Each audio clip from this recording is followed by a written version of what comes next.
right, so listen up.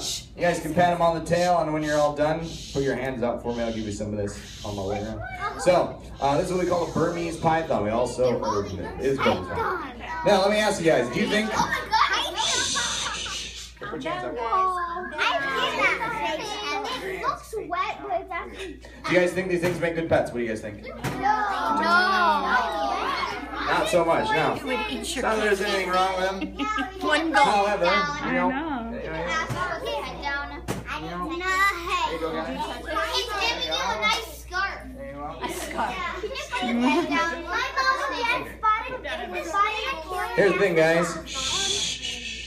If you think he's big, you're wrong. He's actually not that big. He's about 8 feet long. I'll give you guys another visual aid. You see this big gray tarp on the ground? Yeah. On the long side, it's 8 feet long. So that's how long he is, as long as this tarp. Now, they get a lot bigger, though. And here's another visual aid. You see this cord on the microphone? It's exactly 20 feet long. And this is how long they are when they're full size. Oh my God. So he's going to start over there, and he's going to end all the way over here. And that's a pretty big snake. Now, they're not poisonous. A lot of people think he is because he's brightly colored. Usually here, you know, animals with bright colors are poisonous, but he's actually just kind of a unique individual. So usually these guys are gray with black and brown markings all over them, but every once in a while they got this gene that we call them albino, and all it means though is they can't make any colors in their hair, skin, or eyeballs. So obviously snakes don't have hair, but any animal can be albino. Now with snakes though, when they're like that, they look yellow where they're supposed to be darker, or white where they should be lighter, and their eyes kind of look red. But they're not red actually, they're just clear. Yeah. Here's the thing though, they are what we call constrictors. So raise your hand if you've heard of things like boa constrictors.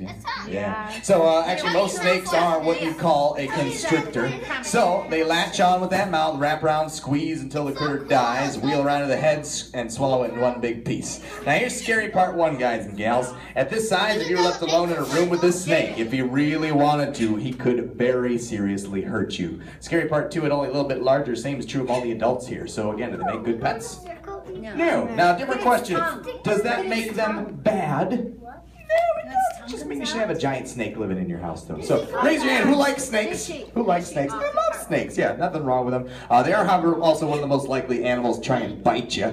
Usually, it's just a mistake, though. See, if you see him sticking his little tongue out at you, all he's doing is smelling you guys and everything in this room. So, you might have heard that your sense of smell and taste are kind of closely related, and that's true. But now, weirdly with snakes, the thing in their head that tells them what they're smelling is actually right at the top of their mouth. So they flick this tongue out, smells stick to it. He brings it back in his mouth, and it touches that organ in the top of his mouth and tells him what he is smelling. Oddly enough, though, also where it's probably coming from. So if you look at it, like any snake, his tongue has these 2 prongs on each side. Now, most folks don't think about it, but it's actually very important. So they see pretty well, but if you sit really still, they can't tell really what you are except that you're something in the environment. But if you move, obviously they know you're alive. But this tongue has 2 prongs so that he can tell what direction a smell is coming from. So just like you got an ear on your right and your left side of your head, you got the tongue prong here and here. Smell lines on one side of the other, you can figure out where it's coming from. Really handy.